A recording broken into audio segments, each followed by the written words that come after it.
안녕하세요. 백두산 금융연구소의 백두산입니다. 12월 26일 목요일입니다.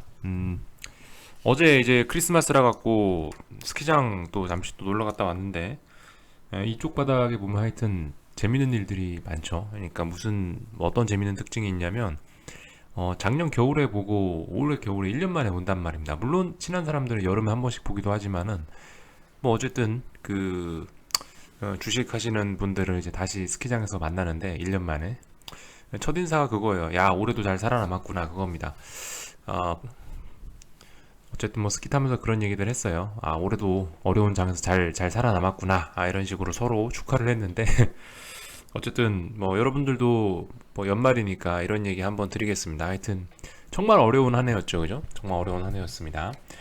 어, 사실상 2년 IMF 이후로 IMF 때나 이런 일이 있었는데 주식이 어떤 시장 자체가 2년 가까이 꼬꾸라진 건 이번이 처음이고 이런 어려운 장에서 어쨌든 죽지 않고 계속 제 방송 보시면서 계속 살아서 주식하시는 여러분들 하여튼 수고들 많으셨습니다. 여러분들이 승자입니다.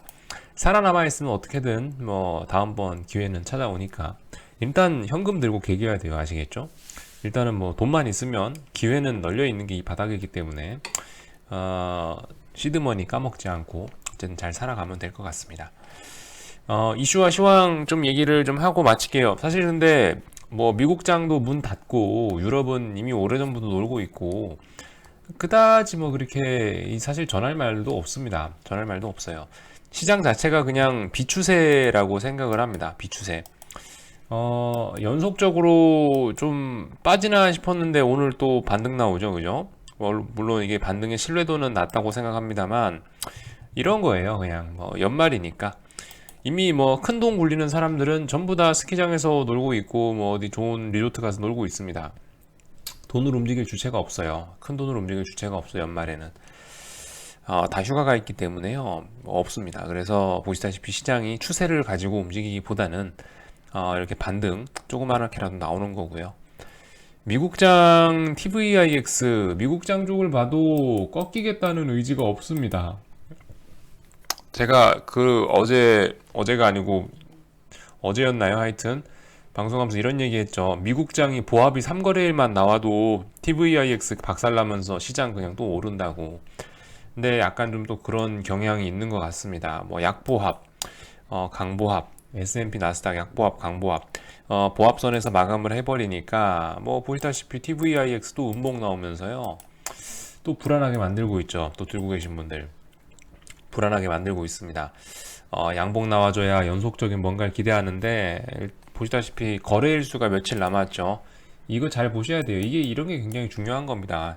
이거 파생 상품 쪽에는 이런 TVIX나 이런 파생 상품 하시는 분들은 남아있는 일수가 거래 일수가 굉장히 중요한데 보시다시피 올해 이제 오늘 제외하면 2거래일 남았습니다. 네, 2거래일 남았어요. 이게 뭐 빠질 타이밍이나 이런 게 안 만들어지는 거예요. 네, 2거래일 남았다고 했는데 2거래일 동안 또 아마 그냥 버틸 겁니다. 2거래일 동안 또 그냥 버틸 가능성이 높아요. 안 빠지고 버틴다. 그런 얘기는 뭐예요? 지수가 버티기만 해도 TVIX는 꼬꾸라진다. 라는 말씀을 드릴 수가 있겠습니다. 좀 조심해야 돼요. 그래서 아마 지금 들어가 계신 분들은 조금 잃을 수도 있고 그렇다고 생각이 됩니다. 조심하셔야겠죠. 일단 어쨌든 TVIX 뭐 어떤 하방을 노리시는 분들 안 하시는 게 좋다라는 게 일단 제 의견이고요. 저도 물론 했었지만 이게 지금 하방을 노려볼 자리가 물론 하방을 노려볼 만한 자리이긴 한데 이 하방 노렸을 때 얻을 수 있는 기대 수익과 위험을 생각을 해보면 위험이 훨씬 큽니다. 호재가 너무 많고 2년간 주식이 너무 많이 눌려가지고 그 미국에서 그죠? 또 미국 통화 정책 이런 것도 좋기 때문에 지금 호재가 너무 많아서 뭐 빠져봐야 한 3거래일 5%이 정도 한국장 기준으로 뭐그 정도 생각합니다. 물론 뭐 좀 더 이런 얼마나 빠질지 언제 빠질지 예측하는 건 의미 없는 거라 뭐 이런 얘기는 안 드리려고 그러지만 어쨌든 제 개인적인 생각으로는 그래요. 뭐 빠져봐야 3거래일 지수 빠져봐야 5%뭐 이 정도 생각합니다. 먹을 수 있는 거 그 정도인데 위험은 훨씬 크다는 거죠. 지수가 크게 오를 가능성은 높다는 거고. 아무튼 뭐 요즘에 딱히 뭐 뉴스 나오는 것도 없고 연말이다 보니까 일단 나온 뉴스는 다 나왔죠. 예, 트럼프는 요즘에 또 가만히 있는 것 같고, 뭐 탄핵 소식도 조용하고, 트럼프 탄핵 소식도 조용하고, 빨리 서명하자, 1단계 딜, 미중 1단계 딜 빨리 서명하자, 뭐 이런 얘기 정도 나오고 있고요.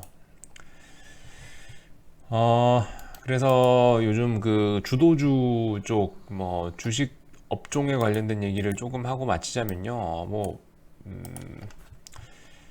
그죠? 어제가 아니지. 24일 날 우리나라 코스닥 150이 조금 좀 급락을 했는데 한 1.5% 정도 좀 급락이 나왔는데 이것 때문인 것 같죠. 비보존, 그죠? 비보존이 이게 좀 잘 됐으면은 빠른 제약 바이오 붐이 좀 한 번 더 일을 한 번 더 생길 수가 있었는데, 비보존이 제가 봤을 때 이거 상장이 되면은 내년 바이오 굉장히 뜨겁고 좋아질 것 같은데 이게 또 임상 실패했네요, 그죠? 근데 그나마도 다행인 게 임상 실패했음에도 불구하고 옛날 같지가 않다라는 거. 제약 바이오 좋다란 말씀 지금 드리고 있습니다. 옛날 같지 않고요. 보시면은 뭐 셀트리온 친구들하고 뭐 삼성바이오 친구들 보시면 굉장히 좋죠. 예, 굉장히 좋습니다. 어, 제가 봤을 때 굳이 바이오 하시고 싶으신 분들 있으시면은 삼성바이오나 셀트리온 쪽을 건드리시는 게 낫지 않을까. 예, 제가 봤을 땐 그렇습니다. 나머지는 솔직히 잘 모르겠어요. 그나마도 코스피에 있는 거 셀트리온하고 삼성바이오 정도만 건드리시고 나머지는 안 하셨으면 좋겠다라는 생각이고요. 굳이 하시겠다면 뭐 셀트리온하고 삼성바이오 정도. 네. 물론 제일 좋은 거는 반도체죠, 그죠? 반도체만 하시는 게 가장 좋을 것 같습니다. 반도체만 하는 게 가장 좋을 것 같고요. 아무튼 뭐 이런 이슈가 있어갖고 어제 제약바이오가 좀 한번 흔들리긴 흔들렸는데 그럼에도 불구하고 시장 전체의 분위기가 침체됐다기보다는 예전에는 이런 임상 실패 한번 하면 시장 자체가 막 박살나고 분위기가 완전 썩어버렸죠. 근데 일단 요즘에는 확실히 달라졌습니다. 제약바이오들이 워낙 다이어트를 많이 해서 지금 2년간 혹독하게 다이어트를 당해가지고 제약바이오가 그래서 이런 악재에도 이런 비교적 큰 악재에도 반응이 옛날 같으면은 제약바이오 업종 지수들 진짜 이렇게 장대 어마어마하게 장대양 저기 그 어마어마한 장대 연봉이 나왔었거든요. 근데 이제 뭐 빠져봐야 뭐 1.5%뭐 이 정도면 이제 그죠? 제약바이오 쪽 어느 정도 좀 하방에 대한 좀 어느 정도 악재에 대한 이제 좀 그 적응력이 좀 생겼다고 해야 될까? 예, 이제 좀 괜찮아 보입니다. 시장 분위기가 좀 달라진 것 같다. 이런 얘기 드리고 싶습니다. 그리고 어제 또 주식 하는 사람들 만나갖고 스키장에서 또 얘기하는데 2차 전지주들도 좋지 않겠냐? 반도체는 너무 많이 오르지 않았냐? 뭐 얘기를 해봤는데 그럼에도 불구하고 전 반도체. 예. 테슬라가 요즘에 좀 오르긴 올랐다고 하더라고요, 그죠? 일주일 새 테슬라가 좀 많이 올랐다고 하긴 하는데 모르겠습니다. 그럼에도 불구하고 이 반도체에 비교하면은 아직까지도 2차 전지주 종목들은 오르려면은 물론 반도체에 비해서 뭐 밸류에이션이 뭐 싸냐 어쩌냐 뭐 쌀 수도 있죠. 실적에 비해서 저평가됐는데 라고 말씀을 뭐 그럴 수도 있습니다만은 실적은 안 봐서 모르겠는데 그럼에도 불구하고 어쨌든 주식이 올라가려면은 뭐 준비가 좀 돼 있어야 되는데 지금 보시면 이거 240, 120, 60, 20 완전 역배열로 돼 있죠. 뭐 포스코 케미칼, 포스코 캠텍이었죠. 뭐 일진 머티리얼즈 뭐 하여튼 많은 2차 전지와 관련됐던 작년에 잘 나갔던 종목들이 이평선들이 좀 심하게 꼬여 있고 그래서 아직 상승으로 시동을 걸기에는 좀 준비가 더 필요한 것 같습니다. 근데 뭐 여러분들 뭐 1년 뒤를 바라보기보다는 우리 일주일 뒤, 뭐 한 달 뒤, 두 달 뒤를 바라보고 하지 않습니까? 그래서 일단은 정배열인 거 역시나 삼성전자 하이닉스를 하는 게 제일 좋을 것 같다.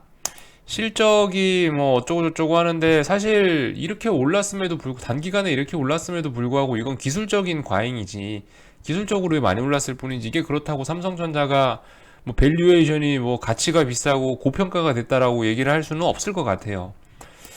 삼성전자 올해 실적 얼마나 왔을까? 사실 실적 하나도 안 봐야죠. 실적 이런 거 안 봅니다. 어차피 뭐 실적대로 움직이는 거 아니니까. 언제 실적 좋았다고 주식이 올랐나요? 그죠?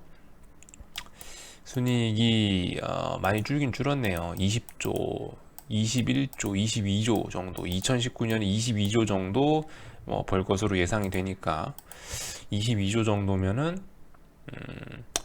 지금 300조죠. 삼성전자 지금 300조일 겁니다. 삼성전자 시가총액이 320조네.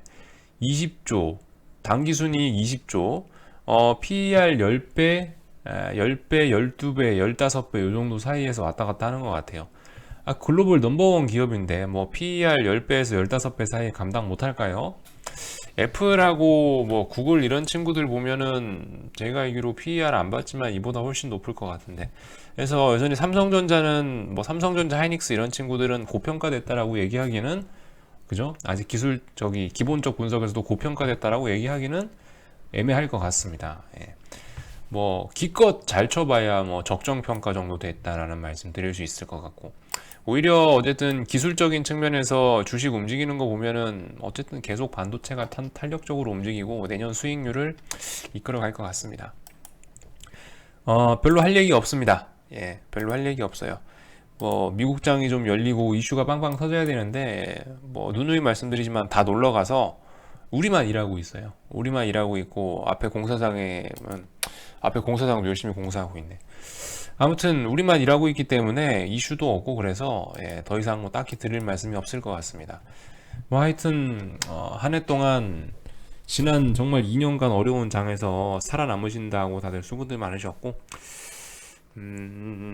하여튼 또 어쨌든 또 내일도 또 영상 올릴 겁니다. 내일도 영상 올리고요.